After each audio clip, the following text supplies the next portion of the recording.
Hey guys, this episode we're talking about research logs. Now, this may be kind of a weird topic since this channel is more about technology and how you can use technology for your family history research, but this was one of the most requested topics when I sent out my GenTech survey last year. So I'm going to basically give an overview of what I understand about research logs. I definitely do not consider myself to be an expert on them, but it's always been something that I wanted to explore a little bit further because it's always good to double check your methodology and see what other people are doing, right? So let's go ahead and get into it.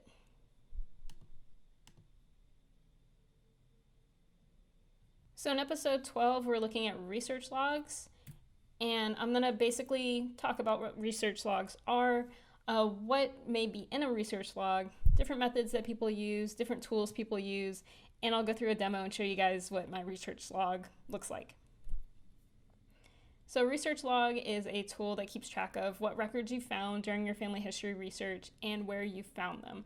So at its very basic level, it includes documents, notes, dates, and citations for all of the different things that you're finding.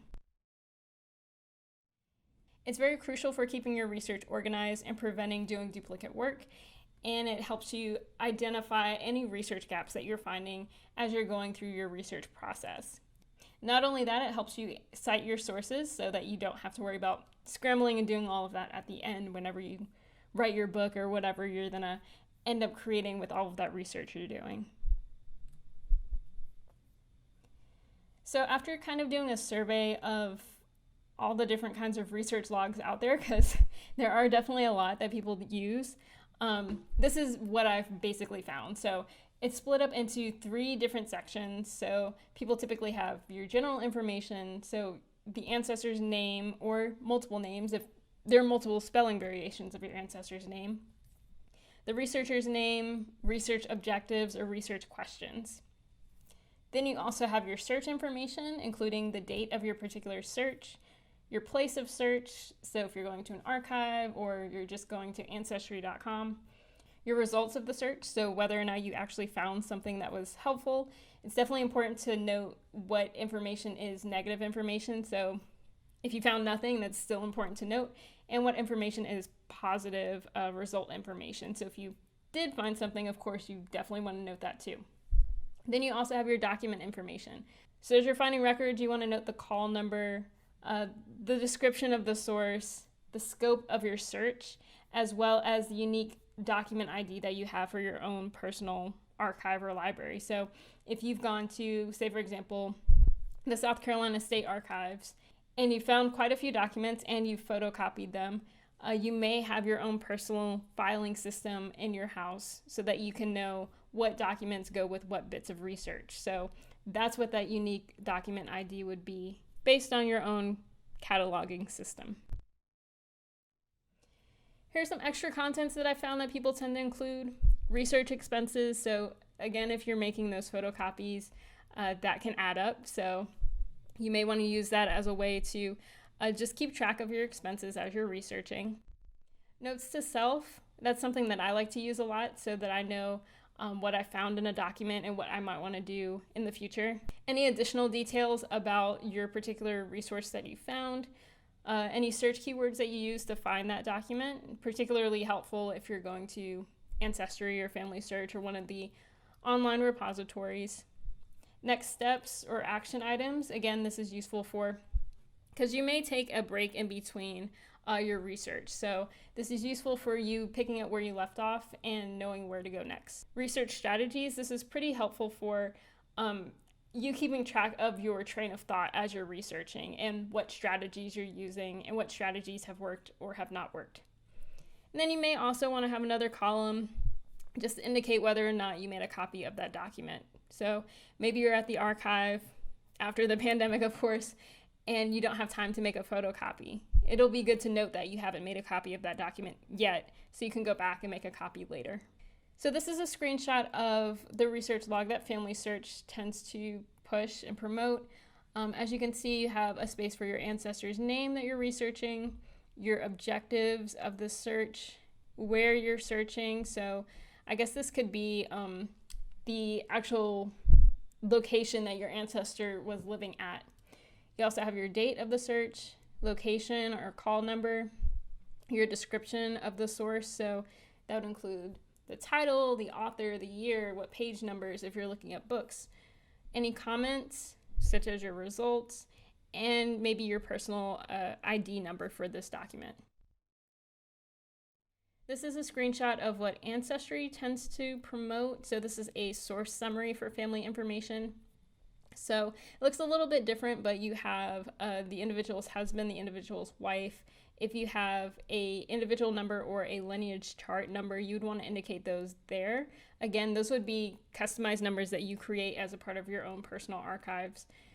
And then in the table below, you have the date for each of the searches, repository call numbers or microfilm numbers, the name of the source, author or the publishing date, the type of information that you found in this document, the actual more detailed information that you found, as well as a file number, again, if you're personally archiving some of these things that you found. They also have a legend at the top here, just indicating little shortcuts for saying marriage or death or military. Ancestry also has a research extract, which I think could probably be used for the same purpose. So they have file number or family, the repository in which you found the item, the call number or microfilm number, description of the source. This basically seems to be just a more detailed document for one particular source that you've searched, because you can put information such as the condition of the actual source, whether or not it's been indexed or where it's been indexed, I suppose, and then you can make additional comments. This is a screenshot of my own personal research log. It's kind of a blend between a research log and a timeline, as you can see. Research logs, I think, are loved and hated in the community because it can be really tedious, as you can imagine, to go through line by line by line every single time you're searching for a new document. So I've kind of just blended the two here because I need the timeline so I can identify any gaps in my research. But then I also need to keep track of the sources that I'm finding and the sources that I've already searched, so I'm not duplicating my research. So I've just combined it into one type of research log. Now, that being said, you can personalize your research log however you want, and you can record in it as much or as little as you want to. It just depends on your own personal style and your personal needs. So here are some of the methods that I've seen. So people recommend that you fill in your research log before you do your research. So if you know what sources you're going to search when you go to the archive, definitely list those out so you can find them quickly and make an efficient use of your time. Fill out your research logs during your search and after your search as well. You can use your research log for a specific ancestor, or you can use it for a specific research goal, or you can even use it for a particular family, like if you're looking at a family's migration pattern, treating that family as a unit versus each individual within the family. Like I said, feel free to write as little or as much as you need. There's really no golden rule, I think, as far as keeping a research log.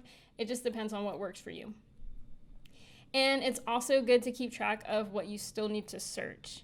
So that's another method that people may use so that whenever they get back to their research, they know exactly where to go. As far as tools, you can use paper tools or you can use digital tools. It doesn't really matter, just use, again, what works for you.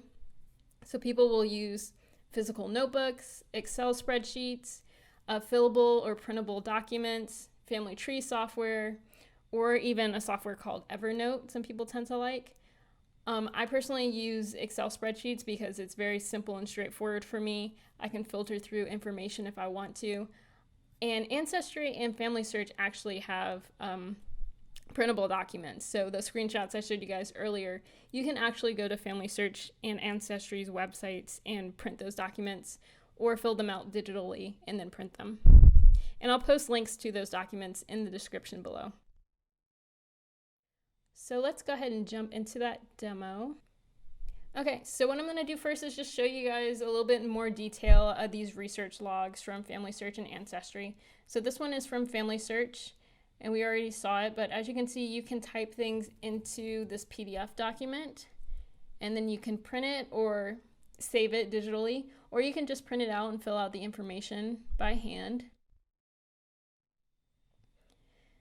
Here is that source summary from Ancestry. I was only able to find just this plain printable one, so you can't fill it out digitally, unfortunately, but you can print it and then fill it out by hand. And then this is that research extract. Again, this one's also not fillable, but you can also print this out and fill it out by hand. And like I said, I'll link to these in the description below. As far as my research log, it's definitely probably not the best in terms of detail, but I'm still working on it. So these things are a work in progress. I'll go over my columns real quick. So I have a little legend for myself here, which I use to note to myself what things I need to verify. So if I have my flag set to yellow here, that means I need to verify this piece of information. I have the person's name here. This first column is for the flags. So as I said, if I fill this out in yellow, this means that I need to review this piece of information or find other sources to help me verify it. As far as date, I get this date from the actual source, the actual record that I found.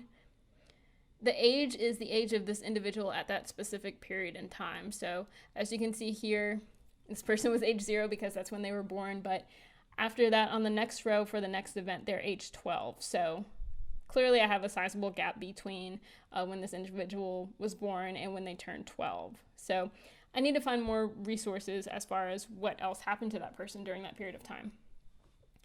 Location are going to be locations that are mentioned in those documents.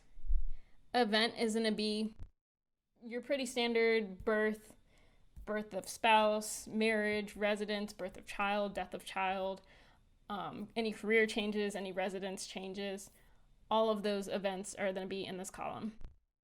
Now, as far as children, I typically put like the number of the child. So for example, this is this individual's first child, but as they have more children, I tend to just count them through chronologically for each event. People are going to be people that are mentioned in the document. So this is the primary person that I'm researching. So he's mentioned in this document. I could also technically include his parents as well if I were to find them in that document. As far as comments, these are comments that I make to myself, which basically summarize the document. I could also probably include additional comments that further note my research process, but for now I'm just using it to summarize documents. Here under document, this is going to be the name of the document that I found. I would probably expand this out a little bit further and make them the actual citations for each of these documents. But as you can see here, I'm also using this as a way to verify the information that I found. So for this particular piece of information for this individual's birth, I have 4 different sources that back up this information. And so that's what I'm using this column for. Not just one document, but any documents that have pieces of information that verify this fact.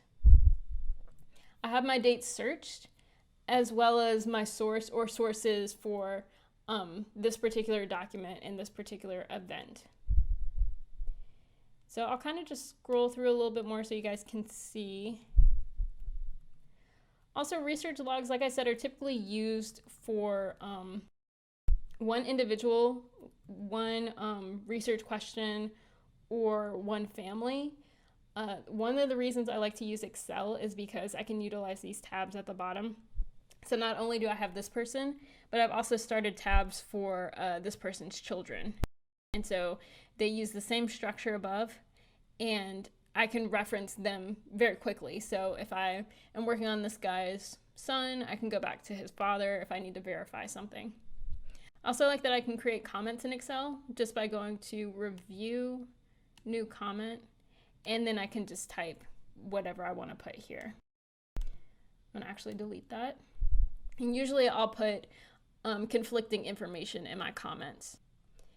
And that's it on research logs. If you learned something useful, definitely make sure to subscribe to my channel, Olivia Peacock.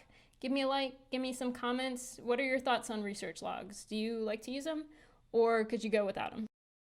And until next time, see you.